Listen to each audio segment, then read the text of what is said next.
காலம் தேனே மலரும் திருப்பாலும் பகவானுடைய காலில் வந்து தேன் வந்து சுரக்காதான்.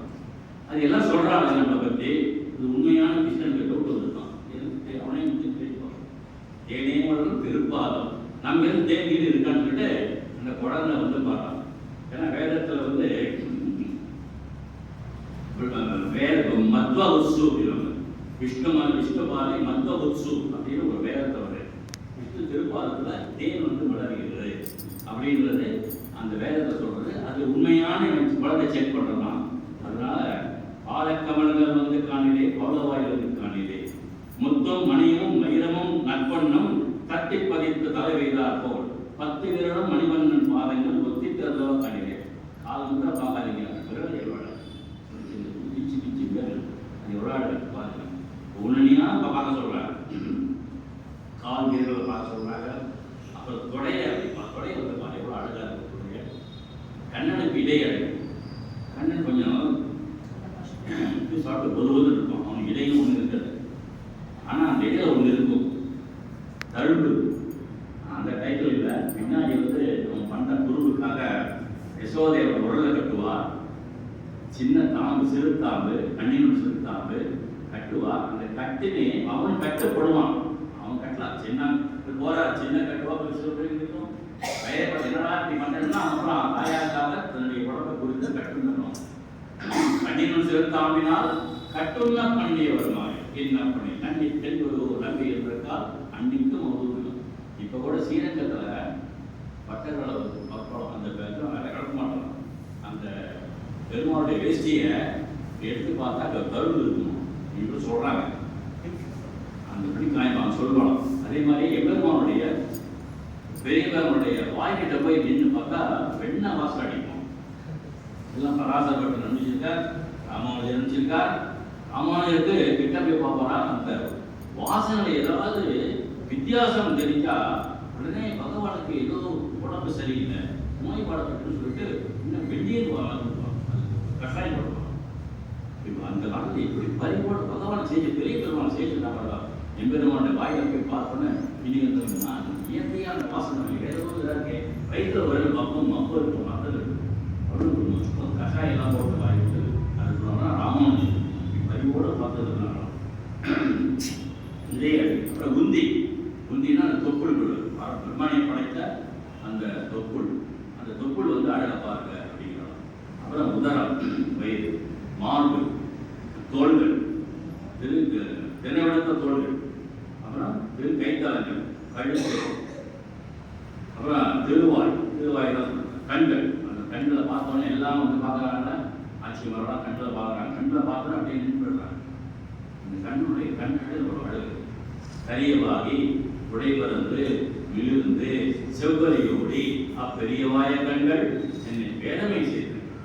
யாரு பெரிய பட்டிருக்காரு. அவர்கிட்ட போய் ராமன் அந்த வீட்டில் அவர் போய் அழைச்சிட்டு போறாரு. ஒரு மல்லன் ஒன்று தான். அவன் வந்து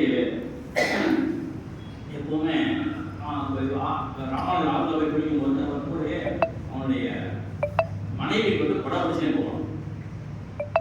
அந்த படைவடிச்சே போகும்போது இவர் வாழ் போகிறதுன்னு பார்த்தா அப்புறம் ஒரு நாள் கூப்பிட்டு கேட்டார், ஏமா அவனுடைய மனைவிக்கு கொடை பிடிக்கிறேன்னு சொல்லுங்க.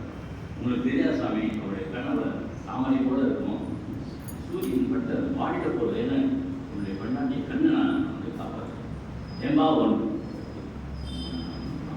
பல நாள் அழிய போய் இந்த உடம்புல இருக்கிற கண்ணுக்கு போய் பயப்படுறே, இதை விட நல்ல அழகான கண்களை காட்சா நீ கொஞ்சம் ஒத்துப்பியான்னு கேட்டான்.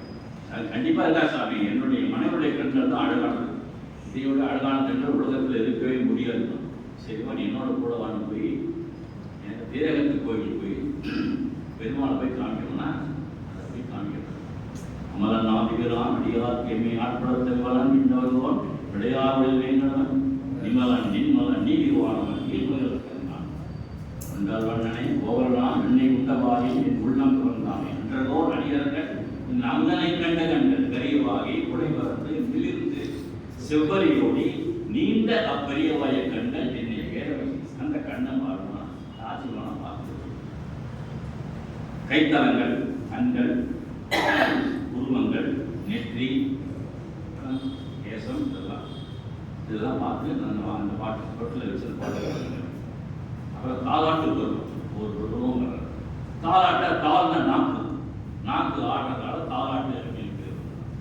அந்த தாலாட்டில் அந்த மாணிக்கம் கட்டி வைரவிடை கட்டி ஆணிப்பொன்னால் செய்த வண்ணச்சிறு கொட்டி பேணி உலக்கை பிறவன் விடுதந்தான் மாணிக்குரல்னே தாயலோ வையமளந்தானே தாயலோ.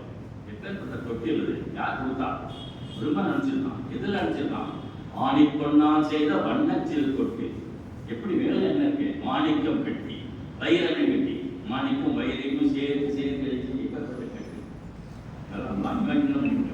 அது பகவான் படுத்திருக்கார். அவரால் பேணி உனக்கு பெருமன் விடுதந்தான் மாணிக்குரலே தாயலோ. எந்த தொட்டில் சின்ன வடிவா எப்பெருமான் படுத்திருக்கானே மாணிக்குரல்னா வாமனாபுரம் சொல்லிட்டு பெரியாரோட ஏதோ இருக்கு. ஏன்னா இவன் போய் பெருமானை போய் சுருக்கிட்டோம் அப்படின்னு சொல்லிட்டு வையமளந்தானே தாயலோ மாணிக்குரல்னு சொல்றான். அடுத்த வாய்ப்பு சொல்லிட்டோமே ஒரு பயம் வந்தது. சரி, மாணிக்குரலே தாயலோ. இது வந்து குலசேகர ஆழ்வார் ராமருக்கு பாரு. இதெல்லாம் அந்த காலத்தில் குழந்தைகள்லாம் தூங்கும்போது தூங்குனா எல்லாம் பாடுவோம். எங்கள் வீட்டில் சிஸ்டர்லாம் குழந்தைங்களாம் இந்த பாட்டெல்லாம் பாடி நீலாம்பரி காலம் வாங்கிட்டு நீலாம்பரி காலாட்டு மண்ணுகள் கோசல் மனிதர் வாய்த்தவனே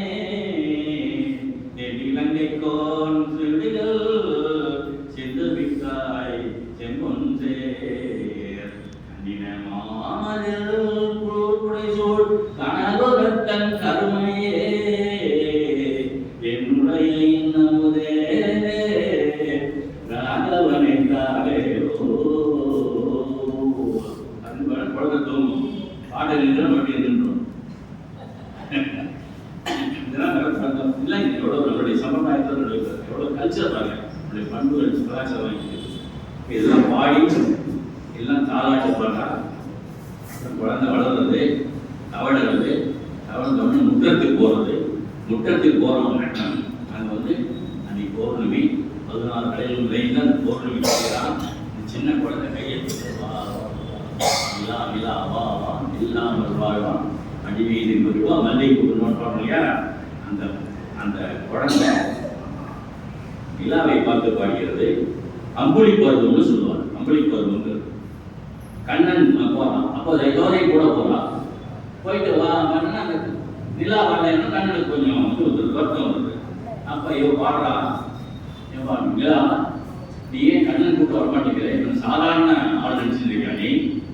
எப்படி ஆள் தெரியுமா? சிறியேண்டு இளஞ்சிங்கத்தை இவளே கண்டார். சின்ன பையனை நினைச்சுக்காத. சிறுமையின் வார்த்தையை இவனுடைய எண்ணம் இவனை போய் எப்படி யார்கிட்ட போய் கேட்கறோம்னா மகாபலி சக்கரவர்த்தி போய் கேளு.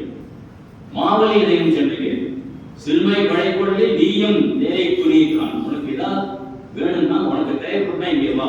நிறைமதி நெடுமால் விரைந்து உன்னை கூறுகின்றான். சீக்கிரம் வா, நீ படைச்சுப்போ அப்படின்னு திருப்பதி. இவன் சின்ன பையன் வச்சுக்காத. இவன் வந்து சாதாரணமான வழிமில்ல. வாமனாவதாரம் எடுத்து 3வது திருவடியை மகாபலி சக்கரவர்த்தியின் சிரசையில் வைத்து அவனை பாதாள லோகத்துக்கு அனுப்பிய திருவடி வா. அவன் கூப்பிடுறான், நீ சாதாரண செஞ்சுக்காத, அப்படி கஷ்டப்படாதுன்னு ஒவ்வொரு பாட்டியும் அவதாரம் ரொம்ப சிறப்பா. அதான் பார்த்தீங்கன்னா ஒரு குழந்தைய அனுபவிக்கும் போது ஒரு அவதாரம், விவாதாரம் போது